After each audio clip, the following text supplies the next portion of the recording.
नमस्कार मित्रों, मैं हूं डॉक्टर हरिनिवास। चैनल है संस्कृत साहित्य एवं संस्कृति और आप इस समय सुन रहे हैं सदानंद योगींद्र का वेदांत सार। और उसमें भी चर्चा चल रही है यम की। निर्विकल्पक समाधि के लिए आवश्यक जो अष्टांग हैं, जो योग के भी 8 अंग हैं, जिनको हम अष्टांग योग के नाम से जानते हैं, उसमें से पहला अंग जो है उसका नाम है यम। और यम के अंतर्गत 5 का समावेश होता है: अहिंसा, सत्य, अस्तेय, ब्रह्मचर्य, अपरिग्रह। तो अहिंसा, सत्य और अस्तेय की चर्चा हम कर चुके हैं। अब हम चर्चा करेंगे ब्रह्मचर्य की। चलिए, जीवन में ब्रह्मचर्य की मोटी मोटी परिभाषा जो है वो तो हम सभी जानते हैं। गुप्तेन्द्रियस्योपस्थस्य संयमः, जिसको आप गुप्तेंद्रिय बोलते हैं, जिसको आप उपस्थ बोलते हैं, उसके ऊपर संयम रखना, लंगोट टाइट रखना, इसका नाम ब्रह्मचर्य है। ये एक मोटी मोटी परिभाषा हुई भैया। ब्रह्मचर्य का वास्तविक अर्थ ये है ही नहीं।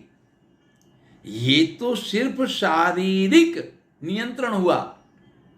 और मैंने आपसे कहा कि यम के अंतर्गत हमें अपनी अंतःकरणेंद्रियों को शुद्ध करना है। ये तो इसके साधन है। तो गुप्तेंद्रिय के ऊपर काबू करना, उसके ऊपर संयम लेना, ये तो शारीरिक संयमन ज्यादा हुआ ना। तो मानसिक संयमन कैसे होगा? बौद्धिक संयमन कैसे होगा? हमारे चित्त का संयमन कैसे होगा? इन सबको समझने के लिए चलिए ब्रह्मचर्य की विस्तृत व्याख्या देखते हैं। हमारे शास्त्र जो हैं वो अष्टविध मैथुन मानते हैं। दक्ष संहिता में जो मैथुन के 8 प्रकार कहे गए हैं, हम उनकी चर्चा करते हैं। क्या है ये? तो सबसे पहला संभोग का प्रकार है स्मरणम। आप कहेंगे ये तो भक्ति चलने लग गई, नवदा भक्ति, कीर्तनम। यही तो हमने जब भक्ति की चर्चा की थी तब भी यही आया था। हां भैया, ये जब व्यक्ति विशेष के लिए होता है तो ये संभोग है। लेकिन जब यही ईश्वर के लिए होता है तो ये भक्ति हो जाती है। एक इश्क मिजाजी है और एक इश्क हकीकी है। यही तो अंतर है। तो यहां पे मैथुन के जो 8 प्रकार कहे गए हैं, स्मरणम, कीर्तनम, केली, प्रेक्षणम, गुह्य भाषणम, संकल्पो अध्यवसायस्य, क्रिया निर्वृत्तिरेव च। सबसे पहले स्मरणम। भैया, संभोग का पहला प्रकार है स्मरण। आपकी ब्रह्मचर्य भंग का सबसे पहला लक्षण है कि आपको किसी की याद का आना। याद आ गई ना, तो फिर तो मन जो है व्यग्र हो जाता है।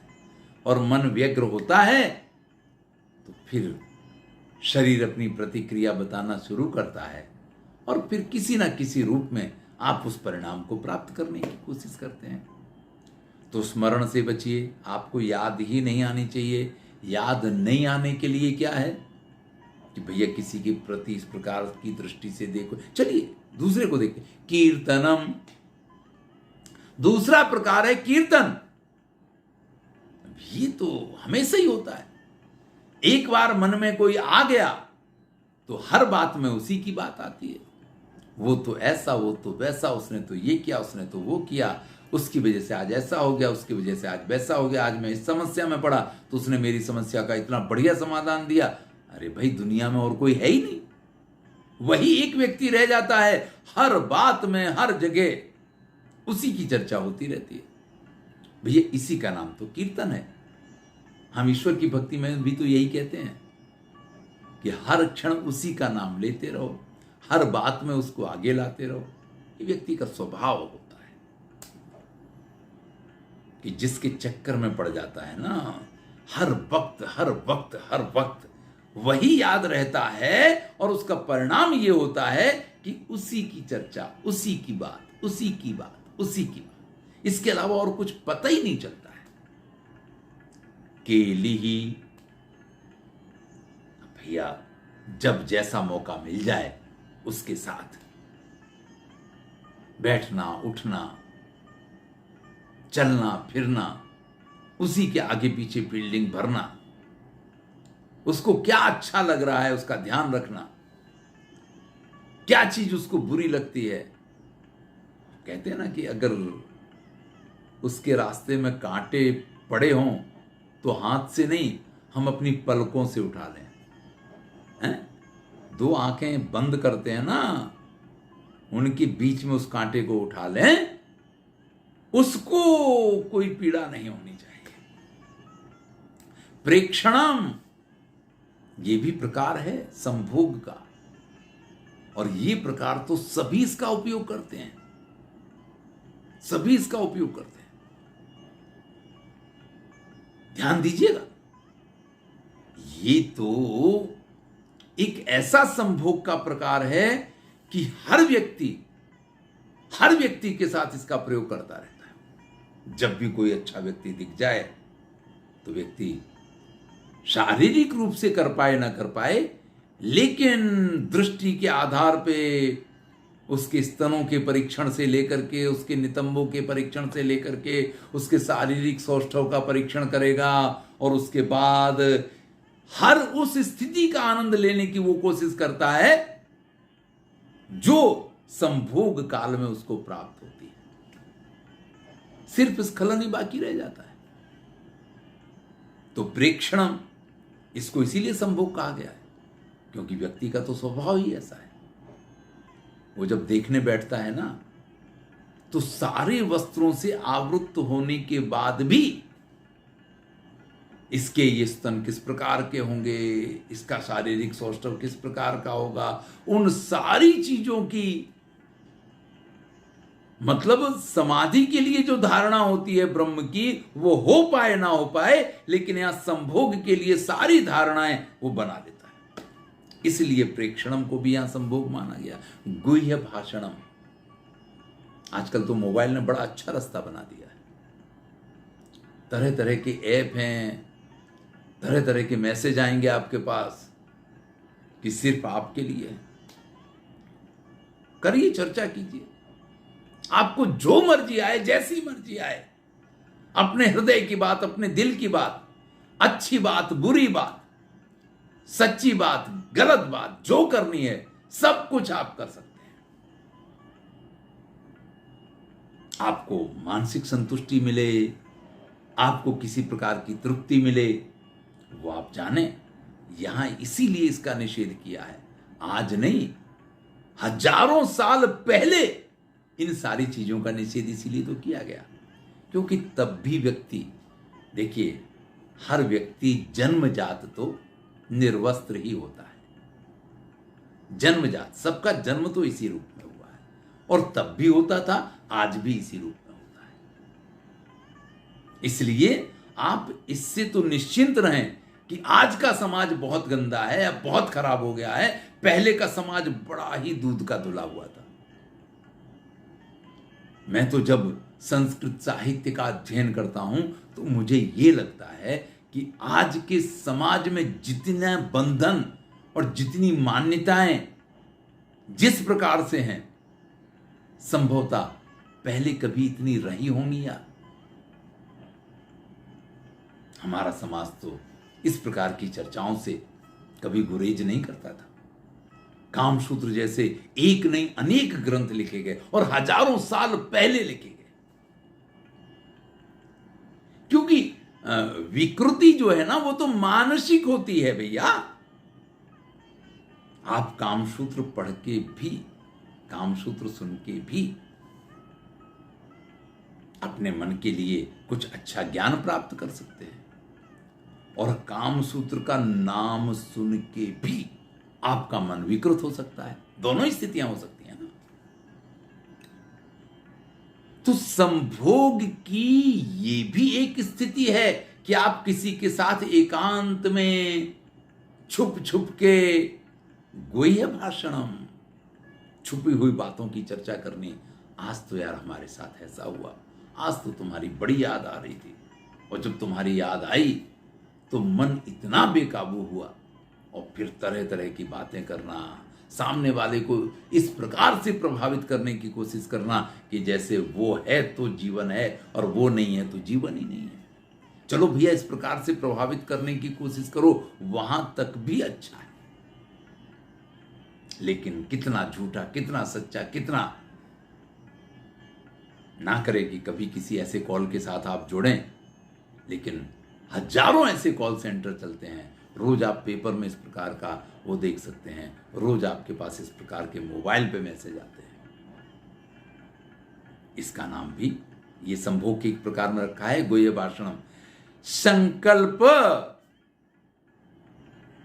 भैया यही जो है ना, ये सबसे महत्वपूर्ण है। व्यक्ति किसी को देखता है और उसके बारे में जब संकल्प करता है, सारी कहानी ही वहीं से शुरू होती है। इसलिए इसको भी संभोग का प्रकार माना है। मन में एक बार आ गया कि यार ये व्यक्ति तो बड़ी अच्छी है, तो अच्छी है तो नजर भर के देख के हट जाओ ना। नहीं नहीं नहीं, नजर भर के देखेंगे तो वहां प्रेक्षणम नाम का संभोग करेंगे, और फिर मन में संकल्प करेंगे कि ये तो मिलनी चाहिए, फिर स्मरणम कीर्तनम के लिए जो कुछ हो सकता है वो सारे शुरू हो जाएंगे। अध्यवसायश्च, इसके लिए किए जाने वाले प्रयत्न, जिसको हम कहते हैं कि फील्डिंग भरना। ये जरूरी नहीं है कि व्यक्ति के साथ शारीरिक समागम किया जाए तभी वो संभोग है, तभी वो मैथुन है। वो तो क्षणिक और थोड़े समय की स्थिति है। जो हम लगातार फील्डिंग भरते हैं, जो लगातार हम करते हैं, वो अध्यवसाय, वो हमारे प्रयत्न, वही तो सबसे बड़ा मैथुन है। आज कौन सी तारीख है, तारीख को याद रखना, आज कौन सा दिन है, दिन को याद रखना, आज हम क्या कर सकते हैं। अरे भैया, कितने कितने प्रकार से व्यक्ति हर तरीके से सिर्फ एक ही विचार में रहता है, एक ही प्रयत्न में रहता है, एक ही अध्यवसाय यानी क्रिया उसके लिए रह जाती है। क्या कि किस प्रकार से सामने वाले के लिए वो क्या कर पाए और कैसे कर पाए। तो भैया इससे भी बचना पड़ेगा। और क्रिया निर्वृत्ति रेवचा, और जो वास्तविक संभोग है उससे दूर रहना। तो 8 प्रकार के संभोग हुए: स्मरण, कीर्तन, केली, प्रेक्षणम, गुह्य भाषणम, संकल्प, अध्यवसाय और क्रिया निर्वृत्ति। हम तो भैया सिर्फ क्रिया निर्वृत्ति को ही संभोग मानते हैं। हमने कहा कि हमने अपनी गुप्तेंद्रिय के ऊपर काबू कर लिया, हमने रबर बैंड चढ़ा दिया, हमने उसको इस तरीके से बांध लिया। कई बार कुछ इस प्रकार के नागा बाबा लोग होते हैं, वो रिंग पहना देते हैं कि हमने उसको बिल्कुल बांध के काबू में कर लिया। बड़ा मजबूत लंगोट हम पहनते हैं। लंगोट कितना भी मजबूत कर लो, लेकिन यहां जब ब्रह्मचर्य यम में है तो सिर्फ शारीरिक संयमन की बात नहीं है, यहां सबसे अधिक तो मानसिक संयमन की बात है। और जब आप मानसिक रूप से इस पर नियंत्रण करेंगे तभी वास्तविक ब्रह्मचारी बनेंगे, तभी वास्तविक ब्रह्मचर्य का पालन करेंगे। नहीं तो शरीर से ब्रह्मचारी और मन से सबसे बड़े व्यभिचारी। और हमारे यहां श्रीमद् भगवद गीता में इसको मिथ्याचार स उच्यते, मिथ्याचार कहा गया है कि शरीर से तो आप बड़ा संयम दिखाते हैं, लेकिन मन ही मन, अरे किसी का मुख दिख जाए तो भी लट्टू हो गए, किसी का पृष्ठ भाग दिख जाए तो भी लट्टू हो गए, किसी को सामने से देख लिया तो भी लट्टू हो गए। ये जो स्थितियां हैं ना, ये मिथ्याचार है। मिथ्याचार से दूर रहिए। चलिए, अंतिम यम जो है जिसका नाम है अपरिग्रह।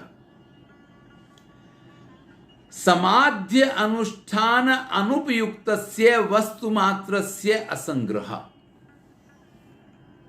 भैया हमारे जीवन का एकमात्र लक्ष्य रह गया है समाधि। तो समाधि के लिए जरूरी है वो सब कुछ तो हमें रखना पड़ेगा, लेकिन समाधि के लिए जो कुछ भी हानिकारक हो या समाधि के मार्ग पे चलने के लिए जो जो चीजें हमारे लिए उसमें विघ्न कारक हों, उन सब चीजों का परित्याग कर देना। ऐसी कोई चीज हमारे आसपास नहीं होनी चाहिए। इसलिए लोग वहां चले जाते थे वन में तपस्या करने के लिए। घर है तो भैया सोने के लिए बेड चाहिए, बेड है तो उस पर अच्छा बिस्तर चाहिए, अच्छा बिस्तर है तो फिर पंखा से लेकर के एसी से लेके कूलर से लेके जो भी व्यवस्थाएं हो पाए वो व्यवस्थाएं चाहिए। और सारी व्यवस्थाएं हो गई तो फिर अकेले कैसे सोएं, कोई साथ में सोने वाला भी चाहिए। स्थितियां इस प्रकार की होती हैं कि आप जिन जिन चीजों से दूर भागते हैं, अवसर ऐसा आता है कि वही सारी चीजें आपको घेरती चली जाती हैं। तो अपरिग्रह में आपको ऐसी प्रत्येक वस्तु से बचना है, ऐसी प्रत्येक वस्तु से दूर जाना है जो आपके समाधि में बाधक बनती है। इसीलिए कहा है समाधि अनुष्ठान अनुपयुक्तस्य। समाधि के अनुष्ठान के लिए जो अनुपयुक्त हैं, वस्तु मात्रस्य असंग्रह। ऐसी छोटी से छोटी वस्तु का भी परित्याग कर देना, उससे भी दूर हो जाना, यही वास्तविक अपरिग्रह है। अपरिग्रह के नाम पे लोग घर का परित्याग कर देते हैं, पत्नी को छोड़ देंगे, बच्चों को छोड़ देंगे और फिर जाकर के एक आश्रम बनाएंगे। हम तो सन्यासी हो गए, हमने सब छोड़ दिया है और फिर जाके एक आश्रम बनाएंगे। बड़ा सा आश्रम होगा, घर तो छोटा था, घर में तो एक पत्नी थी, वहां 2 4 5 6 चेलियां रखेंगे और फिर जहां जहां आश्रम बनाएंगे वहां वहां उनकी चेलियां होंगी। भैया ये अपरिग्रह नहीं है, ये तो मिथ्याचार है। तो जीवन में अपरिग्रह के लिए मैं ज्यादा कुछ चर्चा ही नहीं कर रहा हूं, क्योंकि बहुत सीधे शब्दों में यहां जो बात कही गई है वही अगर हम समझ लें, विषयों के प्रति जो जो चीजें हमें आकर्षित करती हैं वो हमारे समाधि के लिए बाधक हैं। तो विषयों के प्रति आकर्षित करने वाला एक भी साधन हमारे आसपास नहीं होना चाहिए, और ब्रह्म की तरफ मुझे आकर्षित कर पाए ऐसी प्रत्येक स्थिति परिस्थिति हमारे आसपास होनी चाहिए। और इसी का नाम अपरिग्रह है। तो भैया ये 5 प्रकार के जो यम हैं, 2 वीडियो में हमने इसकी चर्चा की है। मेरी ख्याल से सारी चीजें आपके लिए स्पष्ट हुई होंगी। ध्यान दीजिएगा, मैं फिर से कह रहा हूं, यम का काम शारीरिक शुद्धि नहीं है, अंतःकरणेंद्रिय जो हमारी हैं उनकी शुद्धि पे बल देने का काम यम का है। और ये यम जो हैं ये आजीवन पालनीय हुआ करते हैं। ये चर्चा हमने सबसे पहले की थी, तो वहीं आकर के हम इसको पूरा करते हैं कि जब तक जीवन है तब तक आपको इन 5 यम का पालन करना है और अवश्य करना है। धन्यवाद। मैं हूं डॉक्टर हरिनिवास।